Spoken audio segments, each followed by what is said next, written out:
My thing with this team is defensively, I'm not that sold on him.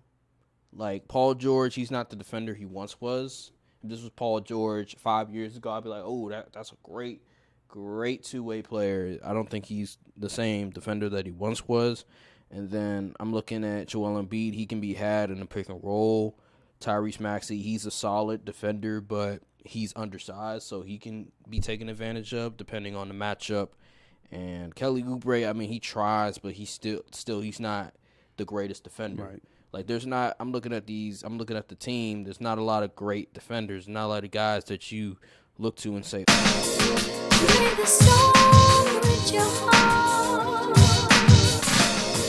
Play the song with your heart. Speaking of NBA free agency, just give me your winners. What teams did a great job this free agency in your eyes? I think the Mavs did a good job getting Klay. Yeah. They needed some shooters after they lost. Did they lose somebody? They traded Hardaway Jr. Which wasn't much. Yeah, it wasn't much. Yeah. But hey, Klay's better than Tim Hardaway. I tell you that. Oh, they did lose Derrick Jones Jr. Yeah, which wasn't saying much either. I mean, don't get me wrong. He did have a nice. I mean, the playoffs. He did have a solid run up until the end, but he's replaceable. Yeah, but I think Klay do some good work with the Mavs. He doesn't have to create no shots or anything. Pretty much would be almost the same thing he'd be doing at Golden State. Sit in the corners. Nah, well, at least in Golden State, they would have him coming off the screens and stuff. I don't know about the Mavs. They need to adapt that offense. They need to make something shake. But what else made some moves? I remember they signed Najee Marshall. I think he came from the Pistons. I heard he's like an underrated player. Yeah, he's solid. I'm talking about other teams. What happened? I need to have like a list. I'll give you okay. You got OKC. You have the Sixers. I like Paul George, but Embiid and Paul George on the same team. I'm just giving you names. Who else? Actually, I'm gonna say OKC. Yeah, because they got Hardenstein and they got Alex Caruso. Yeah, and they were the 1 seed. Yeah, that puts them into like number 1 contender territory. I like OKC. Yeah. My thing is with OKC. It's going to come down to the development of Jalen Williams and Chet Holmgren. That is true. And can they develop into the players that they believe?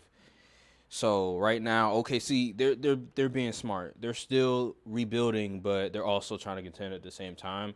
I think what they're doing is really smart because at the end of the day, why go out there and overspend for like a Paul George or somebody? You go trade for like a star player when just keep developing, get the right pieces around them, and just trust that Jalen Williams will eventually develop into that scorer that you need him in the playoffs. Also, Chet Holmgren, just trust that he'll develop into that stretch 5 that you need in the playoffs. He's just an amazing talent as well. Just trust the process, and eventually it will pay off. And right now, I mean, you have Shea. You have him in the top 5. Dude is a top 10 player in the NBA. He's a superstar. They're in the right direction. They just need another scorer. They need another guy that they can rely to when the game is on the line. And we'll see if Jalen Williams is that guy. But their defense is solid, is great. Their offense is still a work in progress, but as those guys, as they develop, I believe that it'll damn near be unstoppable. Like Chet Holmgren, he could play the Porzingis role. Like with Boston, I think he could be better than Porzingis potentially. It's just about getting that 3-point shot more consistent and, just getting the gym more, putting on some weight, and just figuring out some go-to moves that he can utilize. He has to get into his grown man body. Yeah, he's younger than us still. Yeah, he still needs to develop his body and stuff like that. Once he gets more muscle, once he gets a lot stronger, then he'll be able to bully some people and take advantage of the height a lot more. Because last year's playoffs, he was very inconsistent, and whenever the shot wasn't falling, like a lot of times, he wasn't able to do what he wants to. So once he gets the shot going and once he gets in the gym and works on just like moves, some fundamental moves that he can go to whenever he wants to, then I like OKC's chances. They have a bright future. Like they're the team that everybody should be looking out for and should be scared of because of just the piece that they have. They have quality role players. They have a great defense, and they have a guy that they can go to late when the game is on the line, and he'll hit some big clutch shots. So OKC, man, they have a bright future, and honestly, next season they could damn near potentially win it all or rival Boston in the conference in the entire NBA. So OKC has done an amazing job. Hartenstein, Alex Caruso, get rid of that dude Josh Giddey who can't shoot for worth a damn, can't play defense. It was a home run for OKC. They didn't have to do much, just get 2 quality role players. But you were hesitant with the 76ers. I'm hesitant with the 76ers because Paul George is a good player. My thing is, I think the only way I really see this working is if he says, look, I'm 30, he's 34 or something. Yeah. I'm 34 years old. Tyrese Maxey is on the come up. Mm-hmm. I'm perfectly fine playing that third role and being a little over 20 points per game score and playing good defense on the other end. If he's not willing to accept that role, then I don't think it's going to work. Mm-hmm. And the fact that him and Embiid on the same in the playoffs, oh Lord, I don't think it really raises the ceiling for them. Really?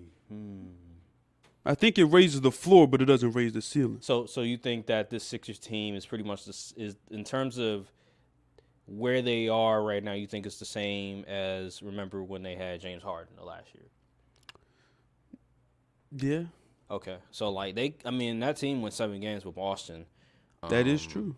But then again, it came down to James Harden and Joel Embiid messing it up at the end of the day. I'm looking at their current roster right now. I think they have like nine players. They have Embiid, Drummond. They brought in Drummond, Paul George, Caleb Martin. They re-signed Kelly Oubre. They extended Tyrese Maxey. They brought in Eric Gordon, and they drafted Jared McCain. My thing with this team is, who's the point guard? Yeah, so that is a question mark. I think it's gonna be Maxey. I'm looking at it right now. They have Maxey at the point guard, so they'll probably have Maxey as the point guard. My thing with this team is defensively, I'm not that sold on him. Like Paul George, he's not the defender he once was.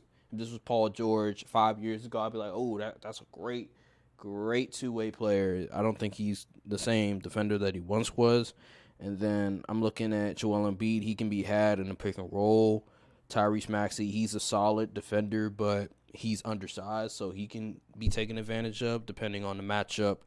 And Kelly Oubre, I mean, he tries, but he's still he's not the greatest defender. Right. Like I'm looking at the team. There's not a lot of great defenders, not a lot of guys that you look to and say he can really disrupt an offense. And that's what it's going to come down to is defensively. Because, Nick Nurse, I don't know. All I know is that when he was in Toronto, the defense was always great. But they don't have, it seems like in terms of the system that Nick Nurse ran in Toronto, they don't have like the necessary pieces defensively that work for a system. Nick Nurse would just throw guys at you when he was in Toronto. You'd be like, dang. Yeah. So this team right now, the way that it's constructed, I'm not too sold. They're going to have to outscore teams a lot of times, and defensively it's going to be hard for them. They don't really have a lot of shutdown guys. I'm not really sold on Eric Gordon too much. I think he's damn near cooked. He's on his way out of the league. Like he's entering big 3 territory.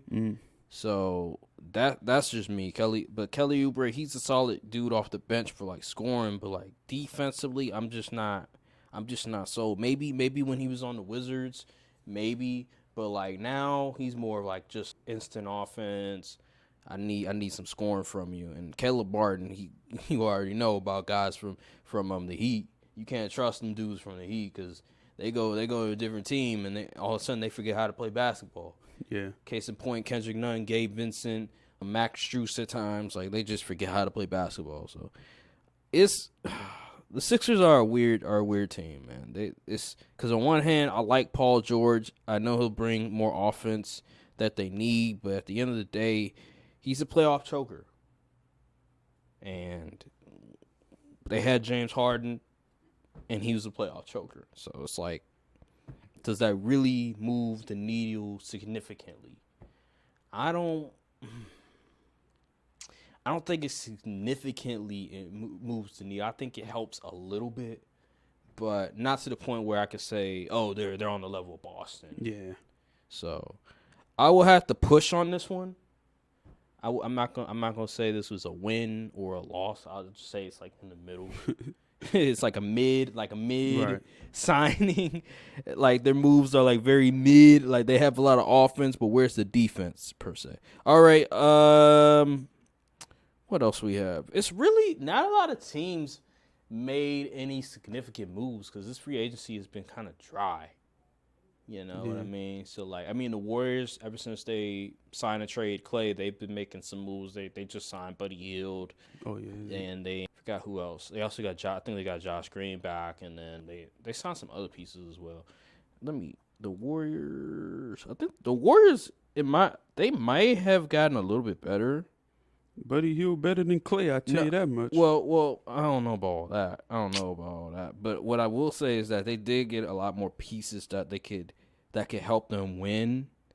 So you could argue that the Warriors have gotten a little bit better since they traded Klay away. Not significant enough. Yeah, not significant enough where you're saying, oh, now they're back in the title picture. Like, I don't think that, but as the Warriors GM and, your goal is to make the team better, he has made the team better, just not significantly. Like, they've made it better by a little bit, I think, because they added some solid players. Let me see if I can find all their moves. Let me see. I'm not going to lie. If I'm looking at, if this is a sidebar, if I'm the Wizards and I'm seeing these teams around here that ain't got no point guards, I'm dangling Tyus Jones like a rare steak. Okay. I'm like, hey, y'all know y'all want Tyus Jones. What y'all willing to give up for it? I'm looking at the Sixers like, y'all want Tyus Jones? He could pass the ball. So Josh Green didn't go to the Warriors. He went to the Charlotte Hornets. Josh Green is cooked. Yeah, he is kind of cooked. He was a Luka merchant. Luka helped him out. Okay. Oh yeah. So they got Kyle Anderson. That's a solid pickup. Buddy Hield, D'Anthony Melton.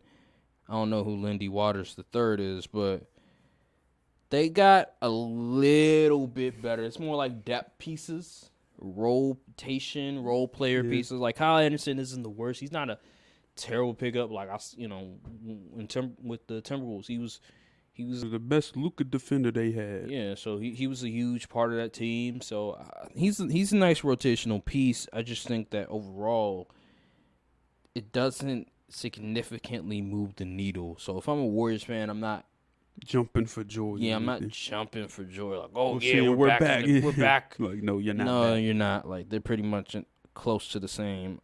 Just let me be.